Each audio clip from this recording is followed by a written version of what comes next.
We're still in the early months of the 2021-2022 Sacramento Kings season, and already reports of Luke Walton's seat getting hotter and hotter floating around the NBA media landscape. Of course, we're going to discuss Walton being on the hot seat. I'm going to share with you why it's not surprising, how I talked about this being a possibility all offseason long, and I'll share with you why I think firing Luke Walton at this point in time would be the wrong decision for the Sacramento Kings. Plus, the Kings get a victory. They blow out the Detroit Pistons, so their losing streak is snapped. But that win really doesn't do much for Walton. I'll explain on today's episode of the Locked On Kings podcast.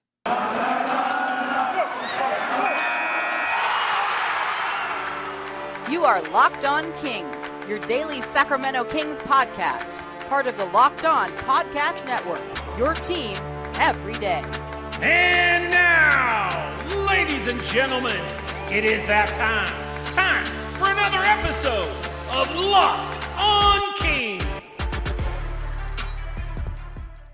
Hello and welcome into Locked On Kings, your podcast hub for Sacramento Kings coverage all regular season and all off season. If you're looking for in-depth analysis, game-by-game breakdowns, highlights, interviews with local and national experts, full coverage of your Sacramento Kings from January through December, this is the place for you, part of the Locked On Podcast Network. My name is Matt George. I have the privilege of being your host here. I've been a Sacramento sports media member for the last 7 years. This is my 8th season covering Kings basketball, formerly for Sports 1140 KHTK Radio in Sacramento, now with ABC 10 television. And of course, before we dive into this conversation about Luke Walton being on the hot seat, before we talk about the Kings win in Detroit, I want to thank you for making Locked On Kings your first listen, not just on the Locked On Podcast Network, but hopefully your first listen for podcasts, period. But I have a couple recommendations for second and even third listens for you on your podcast day after you listen to Locked On Kings. If you're a fan of the 49ers playing Monday Night Football action, check out the Locked On Niners podcast. Maybe you're like me, a fan of the Oakland Raiders, or formerly Oakland Raiders, now Las Vegas Raiders.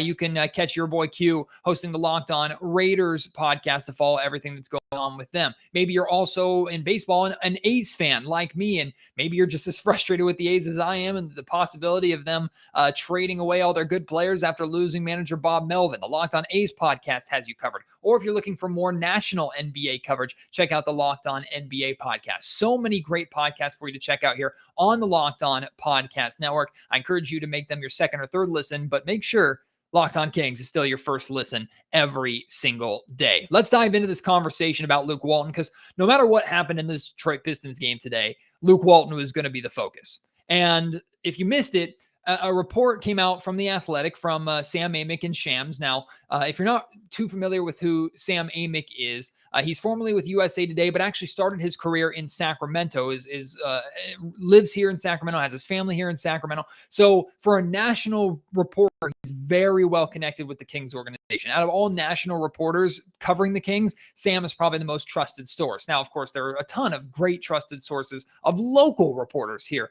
in Sacramento for you to enjoy. But in terms of national perspective, if Sam's name's on it, he is pretty well connected, and he's probably right. So this report comes out and it legitimizes things, right? This report that Luke Walton is on the hot seat, or his seat is getting hotter in Sacramento. His time could potentially be running out based off of the Kings' recent struggles. This came out on Monday morning, well before the Kings and Pistons game. And like I said, it legitimizes things, but it's also kind of like, at least to me it was, and maybe to you as well, especially if you've been listening to Locked On Kings, it's kind of like reporting the sky is blue.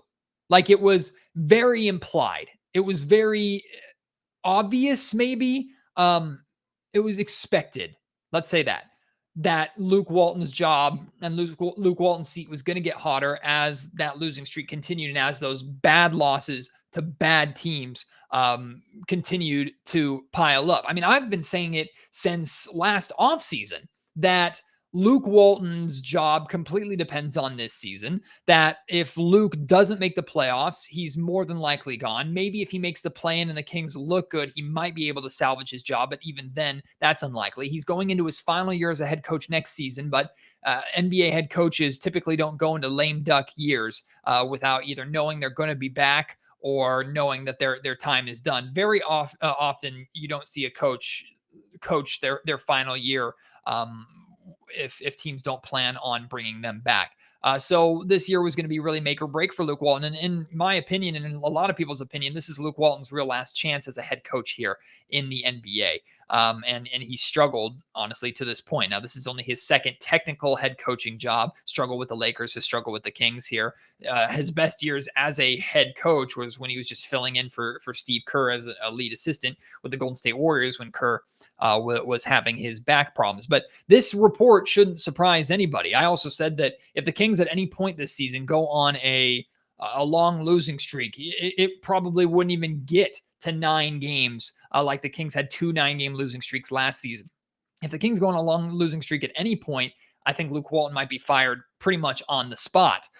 So I've shared with you, I think heads would roll this season if the Kings do not live up to the expectations of making the postseason that they've put upon themselves. Luke Walton is definitely the first to take that fall. I hope Monte McNair's not on that list to take the fall based off of the positive moves that I felt that he's made. But no matter what happens, Luke Walton being fired, Monte McNair being fired, the entire roster being gutted, all the pressure is truly on the Kings ownership and Kings organization as a whole, because fans are smart enough, media is smart enough, the NBA world is smart enough to recognize that this ownership group and this team as a whole has struggled with having too many cooks in the kitchen, sometimes meddling in basketball decisions, continuing to make the wrong decision. So firing another head coach, which by the way, Luke Walton is head coach number 10 since Rick.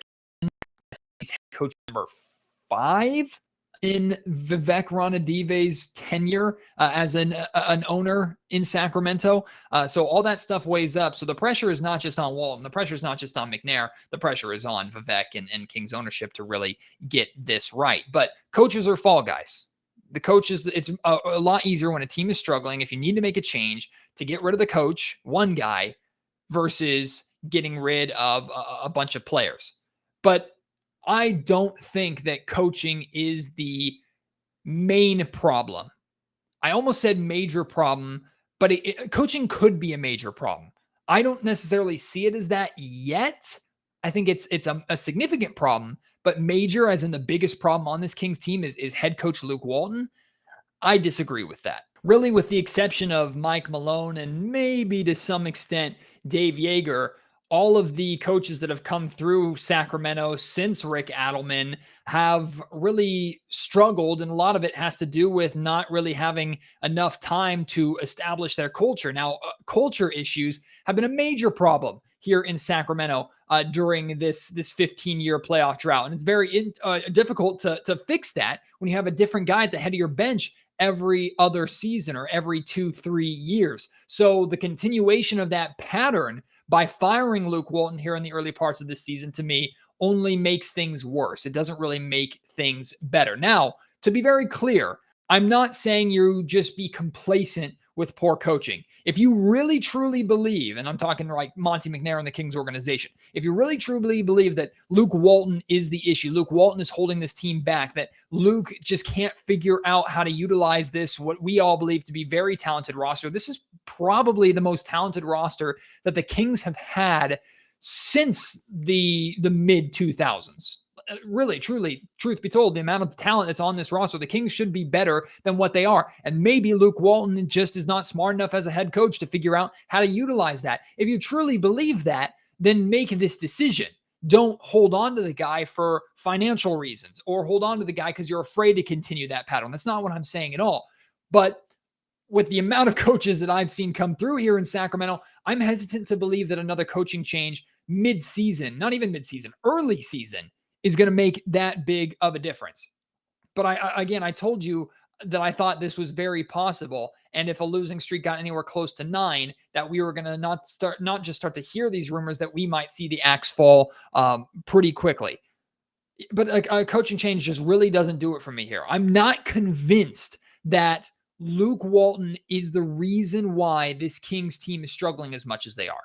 I'm not convinced. Now, I could be convinced, or maybe strongly believe, that Luke Walton is part of the significant inconsistencies with this Kings team. Now, the Kings have been inconsistent in terms of playing to the level of their competition well before Luke Walton was here. So I'm not putting that on him, but I'm talking about the extreme ups and downs. This team going on winning streaks, then losing. Let's talk about back at the COVID shortened season a couple seasons ago. Before COVID ended the season, the Kings were red hot. We're on a massive run.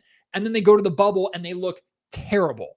Like that's an anomaly. That's kind of a weird situation, but it's been the continuation of a Luke Walton pattern that we saw a lot last season. Hey, the Kings won 7 out of 8. The Kings won 8 out of 9, 9-game losing streak. Hey, the Kings are winning 5 out of 6, 7 out of 7, or 7 out of 8. 9-game losing streak. Like those extreme highs and lows, I do believe Luke Walton is responsible for that. Just like I do believe Luke Walton is responsible for questionable rotations at times, responsible for really, I think how he uses Tyrese and DeAaron Fox together, how DeAaron Fox gets his opportunities in the half-court offense, the half-court offense in general. I do believe Luke is responsible for that. How the team has struggled sometimes coming out of the gate, but especially with their failed halftime adjustments or their lack of halftime adjustments. Like these are all things that I absolutely 100% put on Luke Walton. And could getting rid of Walton and replacing him with a different coach fix those? Of course. But it's still on the players themselves to execute. And I think this Kings team has a leadership problem. And it's not just a leadership problem from the coaching staff. It's a leadership problem from within that locker room. They have great leaders by example, guys like Harrison Barnes, guys like DeAaron Fox, who's always tried to lead by example. They brought in Tristan Thompson to be more of that vocal leader, but I haven't really seen that. Have you? I mean, we heard about it and we saw it a lot during the preseason and during interviews and during media day and things like that. But in terms of like in-game leadership, have you seen much from Tristan Thompson? I haven't. Like, I think that's another issue that coaching change doesn't necessarily fix. Plus, it's on the Kings, the players, in my opinion, to execute and to be ready to go more than it's on the coach to get them ready to go. These are grown-ass men. These are adults. These are professionals. They don't need a coach to fire them up before every single game. They don't. Luke Walton is more of a manager in that sense than he is a motivator. So, to me, Luke Walton being gone and inserting whatever head coach you want, but in reality, it would be Alvin Gentry more than likely. Gentry would take over and be the interim head coach for the remainder of this season. And I don't think that really moves. That doesn't move the needle to me too much. No disrespect to Alvin, but it just doesn't do much for me. I don't think a coaching change fixes the problems that we've been seeing with the Kings to start this season. Maybe a little bit, but not completely.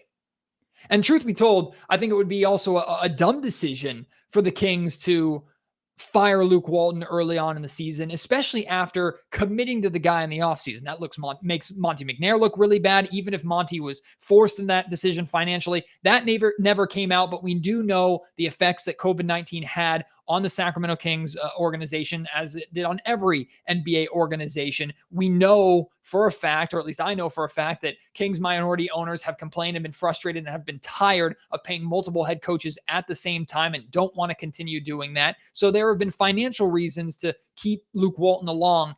And I don't know how much of McNair's decision it was truly to keep him. He's going to say it was 100% his decision, as everybody else will.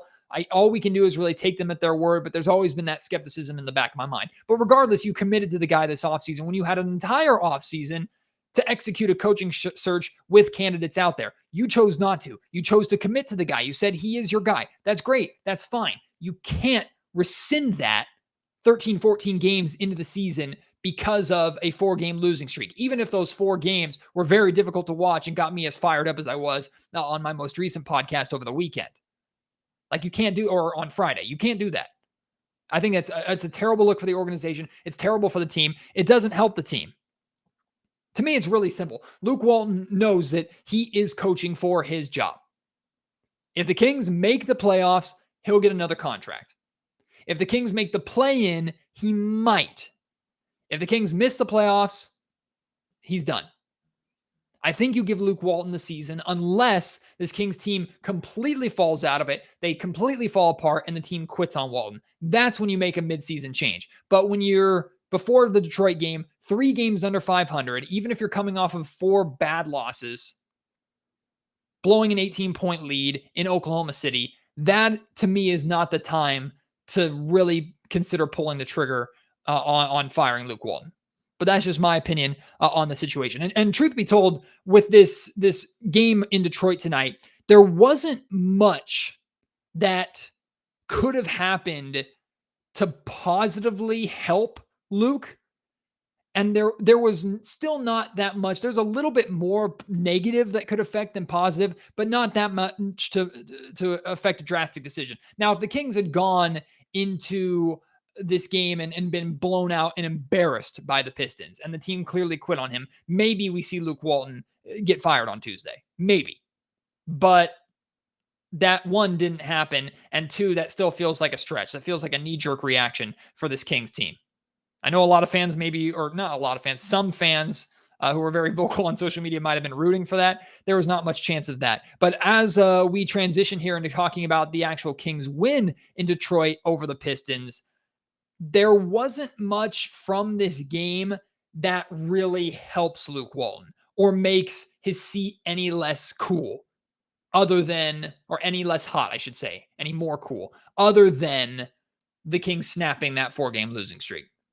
So we'll get into this game here coming up next. Before that, I want to let you know that today's episode of the Locked On Kings podcast is brought to you by Prize Picks. They have the best daily fantasy sports NBA prop games on the market. Prize Picks offers more NBA props than any other DFS prop operator and offers all the superstar players as well as the bench players who are only recording a handful of minutes each game. Prize Picks offers any prop that you can think of, from points to field goal percentage to assists to turnovers, to blocks. They have it all. And all Locked On Kings listeners who want to sign up can receive an 100% instant bonus up to $100, an instant match. All you have to do is enter promo code NBA. You deposit $100, you get another $100 free on top of that. And the way this works, you pick 2 to 5 players and an over-under on their projections, and you can win up to 10 times on any entry. It's just you versus the projected numbers, so you're not playing anybody else. You versus the house, basically. And you can use your Kings knowledge or just your NBA knowledge to make you some cash. Prize Picks also allows mixed sports entries. You can take the over on DeAaron Fox's points on the same Sunday as you could take the under on Derek Carr passing touchdowns. Whatever you want to do, make sure you use their award-winning app on both the App Store and Google Play. Entries can be made in 60 seconds. You can play and do that while you're watching games. Prize Picks is safe, offers fast withdrawals as well. Don't hesitate. Check out prizepicks.com. Use promo code NBA. Go to your App Store. Download the app today. Prize Picks is daily fantasy made easy. Locked On Kings is also brought to you by DirecTV, and I know this sounds familiar to some of you. You have one device that lets you catch the game live. You have another one that lets you stream your favorite shows. You have a third to watch sports highlights on. Maybe it's even your phone, and you've got your neighbor's best friend's login for all the other good stuff on top of all of that. There's now a way to get all that entertainment that you have together in one place. No worries about multiple subscriptions, no worries about multiple devices, all in one place with DirecTV Stream. Now, I know what you're thinking. You hear DirecTV, you think TV packages, TV contracts. This isn't that.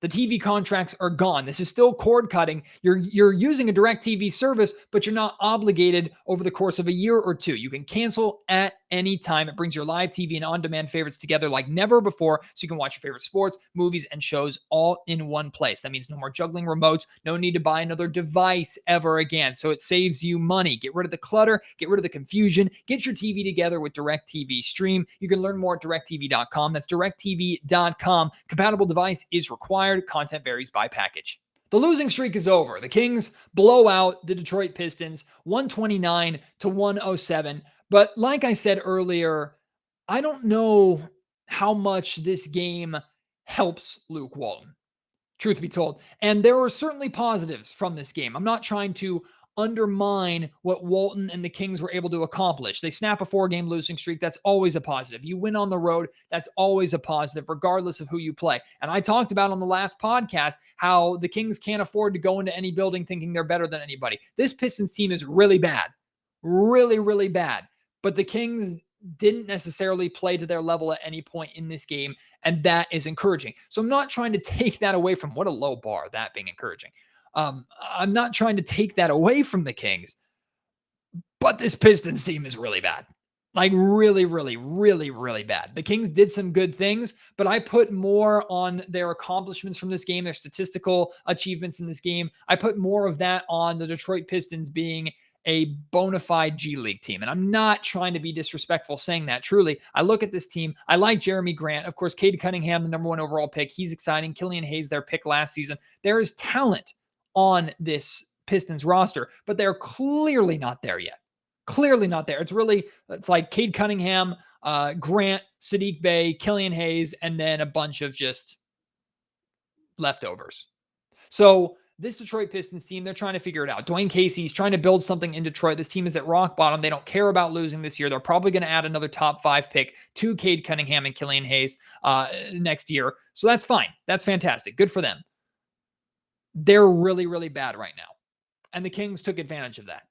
Now, I will give the Kings credit in certain areas. The Kings defensively, I thought, were very active. I wouldn't say they were great. Like I said, I feel like just the Pistons were bad and were just missing shots. I mean, they shot 27% from 3-point range, 13 of 47. It did end up shooting 40% from the field. That number way up from their like mid-20s that they were at for much of the first half.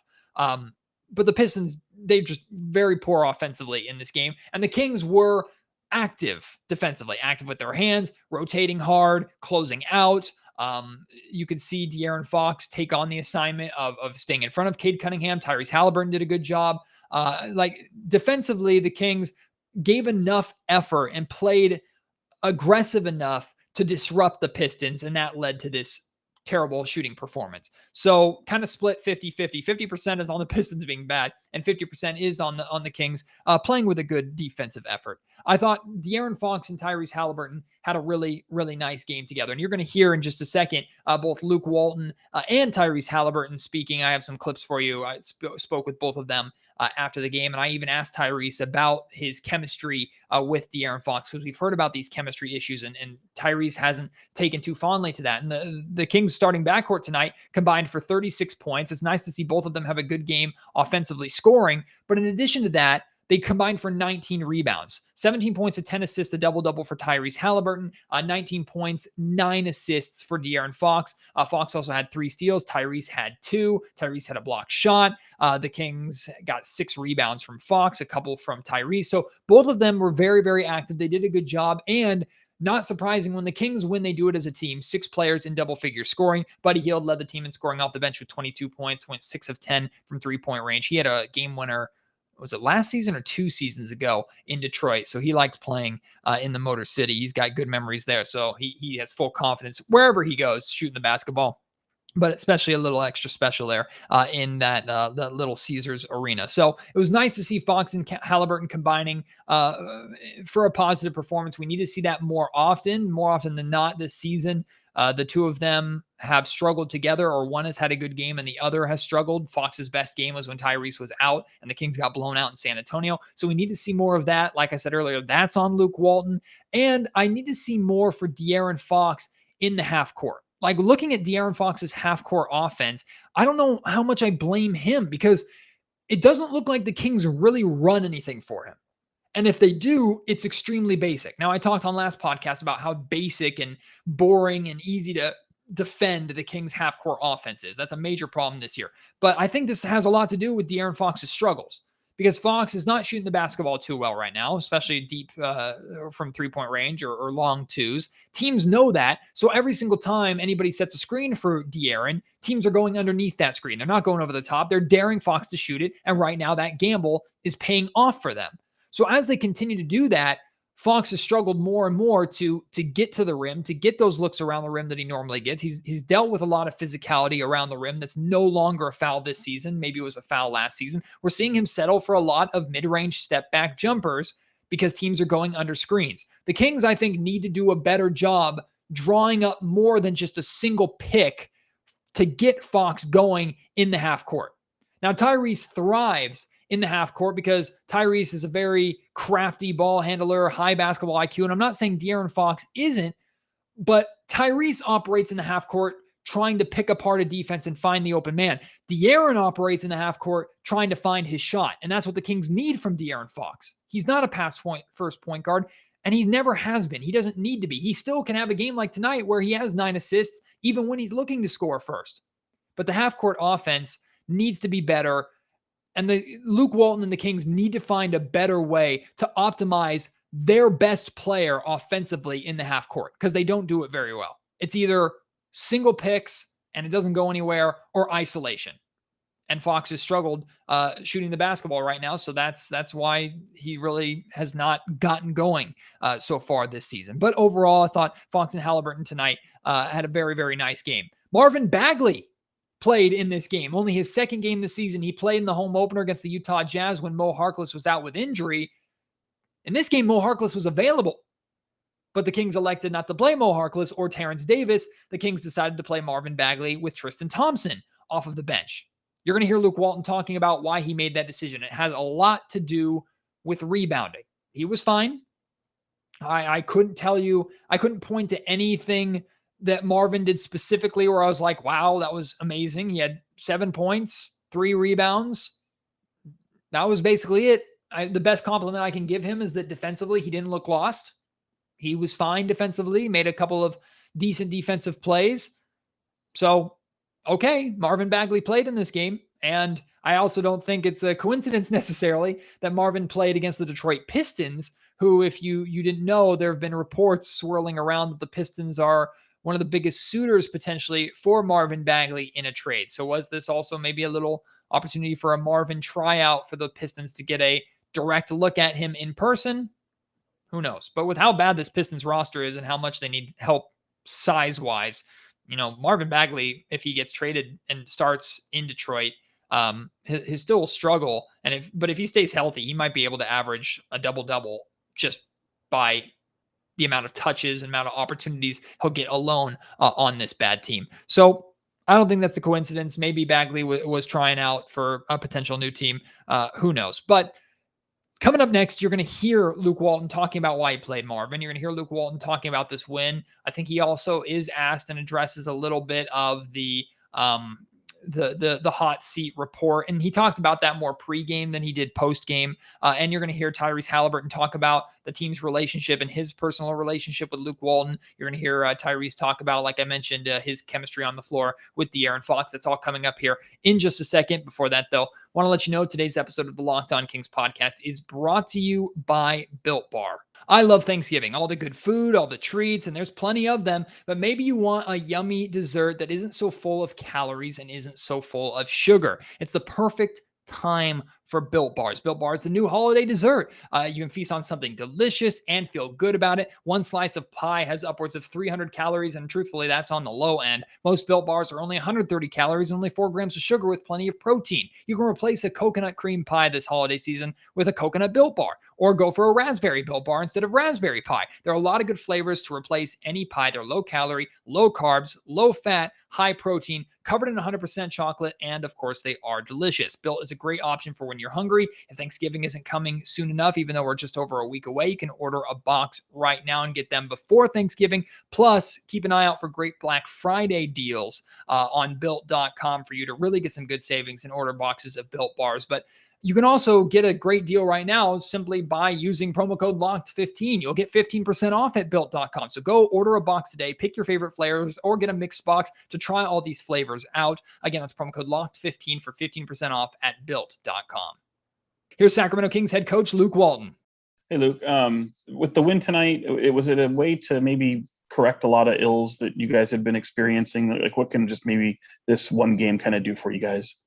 No, it's good to get it. Again, it's the same message I give our players. It's all about building. It's building for the future. Keep building. Even the Oklahoma City game, we're mad we lost the game 100%, but we have built an 18-point lead up halfway through the third. So, we're doing good things, but we're not there yet. We're not a team that just consistently gets it done, and that's something that takes time and experience and work and work and work.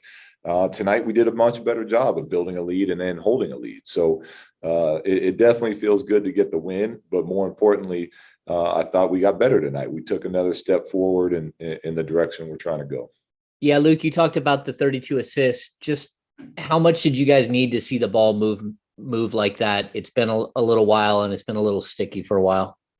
Yeah, it's look. We talk about how we want to play and what our who we want to be as a team from a pace standpoint. But that also comes down to like quick decisions. We talk a lot in our film sessions about quick decisions, and what we mean by that is like if you're open, shoot it. But if not, get off of it and run into one of our other actions. And I thought tonight we did a much better job of when shots weren't there, the ball moved, next guy attacked, we play made for each other. And that's more of where we're trying to play at on a night in and night out basis. Hey, Luke, the decision to play Marvin Bagley tonight and no Mo Harkless or Terrence Davis, you talked about going big earlier to crash the glass. Was that the main reason behind it, or was it matchup based? What was the thought behind that decision? We got to rebound the basketball. So, it's like I've said, it's from day one. Like we know we're a smaller group. We got a lot of guards we're playing. And how much I can play certain groups together is going to be all dependent on how well we can rebound the basketball. And unfortunately, even though I thought we played some really good basketball, through these first, 12, 13 games, throw out 2 awful games, but we played some really good basketball. We're not finishing possessions. So at that, I got to reevaluate, look to, try something different. So we went bigger tonight. I'll rewatch the film. We did a good job on the rebounds total. I know they missed a lot of shots, but 16 offensive rebounds, not much better than we've been doing. So we're still looking to figure that out as something that's a priority for us right now. Does this win, after the 4 in a row, does this help to alleviate any pressure, just sort of tension that might have been building behind the scenes? No. I mean, the only pressure that builds behind the scenes is that we're frustrated with losing. Anytime we like to cut it off before 4. But when you lose as professional athletes, there's some frustration there. So it ends that. But yeah, that's the only pressure that we're looking at in our locker room. I know the number you'd prefer to be 0 offensive rebounds given up and 0 second chance points, but is there for you and your staff like an ideal target number of we want to hold a team to like this amount and it's a good performance on offensive boards? Yeah, there's not when it comes to rebounding, especially in today's NBA with the amount of shots and possessions per game, it's much more of a percentage that we're willing to give up. And I'm not smart enough to figure out that percentage here on the fly, but I do know the overall number of 16 is too high. And look, the amount of threes that are shot per game too now, it's like you get some jacked up offensive rebounds that are flying, to where normally they wouldn't go. But to me, it's more about building the habits of checking our man. If they're coming, we hit and then release. So if we get better at that, I'll be happy. But I am happy about the win. I'm going to give you guys Tyreke right now. And I'm happy about Tyrese's performance tonight. Although he had 1 defensive rebound, and the only defensive rebound he had, the ball was already going out of bounds. He just stole it so that he didn't end with 0. Talk to you guys later. Enjoy Tyreke. Ty, just how much did maybe prior to tonight things just feel like, I don't know if pressure is the right word, but things were starting to compound, and taking that into a game like this, did it almost feel like you guys needed to snap that streak tonight?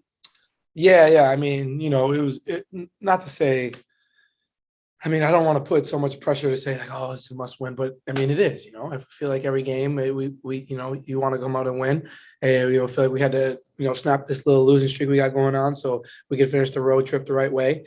Feels good to get this win, but now we got to go into Minnesota, finish the road trip the right way.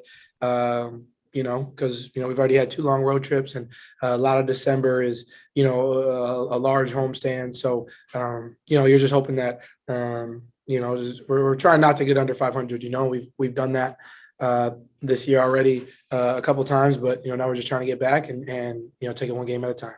Hey, Ty, I know you see some of this stuff from the outside and you guys try to keep the noise out, but just where are you guys out with Luke? It seems like your group is behind him and you guys all seem to be doing okay together. It's just the losing streaks have been a little rough.